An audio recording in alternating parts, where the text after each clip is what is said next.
Hello everyone and welcome to Lot of Tech once again. So in today's video we'll be comparing the Sony MDR EX255 AP with Sennheiser CX275S, two very popular earphones from very reputed brands. So let's start with the box and packaging.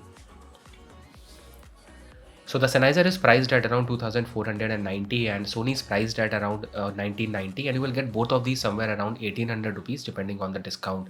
You will get a 2-year warranty with Sennheiser, while with Sony you will get a standard 1-year warranty. If I talk about the box and packaging, so I like the packaging on Sennheiser slightly more than Sony. When you will unbox Sony, what you will get inside is 3 extra pair of ear tips, 1 user manual and 1 cable managing clip. I said I didn't like the packaging because it's very difficult to actually pack these things back in the box again in a neat and tidy way. On the other hand, when you will unbox Sennheiser, the packaging is very nice, it's very tidy, and what you will get inside is first of all a 3.5mm jack extender. You will get 2 extra pair of ear tips and a carry pouch. When you will look at Sennheiser, the first thing that comes to your mind is they have a very unique design, and the earphones are extremely small, compact and very lightweight. If you will have a closer look at the earpiece, then you will notice that the housing is actually divided into two parts, and there is a small gap between the front and rear housing. And this is not any sort of flaw, but it's actually a part of design. As the earphones are very small and compact, so the left and right markings are very small and they are barely visible. The wire quality is also very thin, and with the left earpiece you will find an inline microphone with a single button, and I would say that this is one of the best buttons I have ever found on any earphone. The button is very soft, very tactile, and it does not make any sound. Then from this point onward, as you will move down further, then the point from where the cable is dividing into left and right, you will find this cable managing ring, and you will also get a Sennheiser branding along with model number. And then from this point onwards, the cable gets slightly more thick, and at the end you will get a 3.5mm Sennheiser branded gold-plated jack.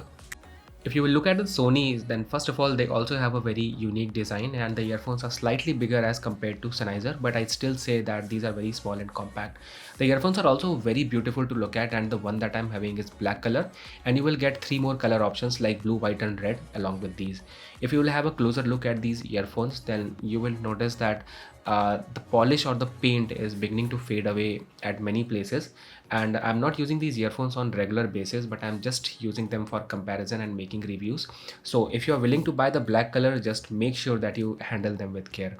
The left and right markings are neat and precise in typical Sony style, and the wire quality is slightly thicker as compared to Sennheiser. Then with the left earpiece you will find an inline microphone with a single button, which is again very soft, tactile and of a very good quality. And then as you will move down further, you will find this cable managing ring, and the point from where the cable is dividing into left and right, it's written Thailand, which means the earphones are made in Thailand, and also the model number. And from this point onwards, as you will move down further, the cable gets slightly more thick, and at the last you will get a 90-degree angle 3.5mm gold plated jack. During my initial unboxing and review of Sennheiser CX275, a lot of you have actually doubted on the durability of these earphones because of the thin wire quality. So first of all, thin wires does not mean that the earphones are less durable. So I have 3 different earphones with me right now. On the middle you have Sennheiser, then we have the Sony EX255, and then we have a lower variant of EX255, which is this white colored EX155. And I have recently washed these earphones by mistake in washing machine, and if you look at the cable, so this cable actually got ripped off at 2 places, but the earphones are still working and there isn't any sort of major damage to the earphone. On the other hand, if you look at these JBL T210, which have flat cable, and it might look that the wire quality is quite good and the earphones might look very durable, but this wire actually ripped off at 2 places on its own over a period of time.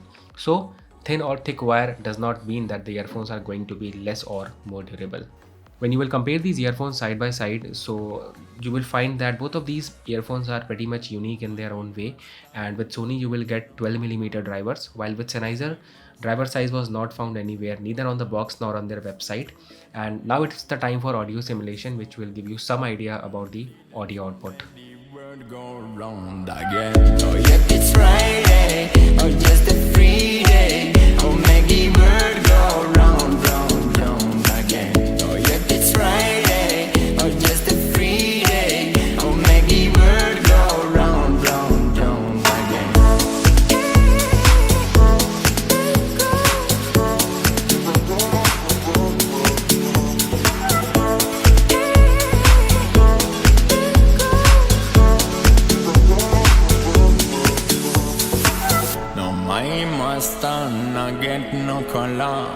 Yeah, my master no get no color. Together we are go feel that sound. So I hope you like the audio simulation, and audio simulation is nothing something very exact, but it's just a simulation to give you an idea about what kind of output you're going to get from both of these earphones. I'm not including the microphone test comparison in this video because I think it's going to make it unnecessary very long. So you can watch my initial unboxing videos of these two earphones. I'll link those two in the description below. So if we talk about the bass, so first of all, none of these earphones are bass oriented earphones, but still the bass on the Sony EX255, it's slightly higher as compared to Sennheiser. Also, if I talk about sounds like whoosh and swoosh, so these are the kind of sounds that will be heard very well on Sony as compared to Sennheiser. If you are at maximum volume, the Sennheiser is also going to sound good as far as bass is concerned, but if you lower the volume to around 50 or 60%, so that is a kind of volume at which the bass frequencies will be very low and they may go unheard on Sennheiser. Apart from that, if I talk about the treble or high frequencies, so Sony first of all has a very typical sound that generally differentiates it from all the other earphones, and that particular sound is those chun sound that Sony is known for. On the other hand, if I talk about Sennheiser, so they tend to be amplifying sounds that generally end with S. So any audio that has a particular S kind of sound, they are going to be heard very well on Sennheiser. So it's typically the sounds of like running water, waterfall and rain.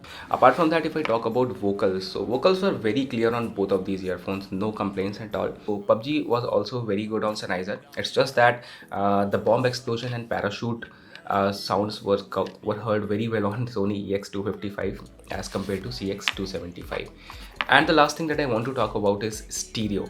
So first of all, if you check the box of Sony, so it's clearly mentioned that these are stereo earphones. Stereo is something, it's nothing but the separation between the left and right channels. So during my testing also, I felt that there is a slight difference as compared in the stereo. The separation on Sony is quite good as compared to Sennheiser. If I talk about Sony, I'll say that they have a slightly poor build quality just because this polish is actually fading and they have a lot of scratches on the housing. And if I talk about Sennheiser, I'll say build quality is quite excellent. Although they have thin wires, but still the build quality is like too good on Sennheiser. They are giving you a 2-year warranty on these earphones, while Sony is just giving you 1-year warranty. Overall, if I talk about the sound in general, I'll say most of the people will like the Sony EX255 as compared to Sennheiser. Also, I want to mention that all my previous reviews on earphones were actually based by testing these earphones on the Google Pixel 2 XL and the OnePlus 5T. But recently I've changed my phone and I bought this new Samsung Galaxy S10, and on my S10 the Sennheiser are sounding really very good as compared to Google Pixel. So I believe that a lot of things matter on what smartphone you are using, especially if you are having a Samsung Galaxy S series. Definitely you can buy Sennheiser. They are going to sound just too good. And overall, both of these earphones are not too good or not too bad. It's just a comparison video, so I have to figure out the differences. And this was all for it. I wish you all a very happy Diwali. I'll see you in the next one. Take care.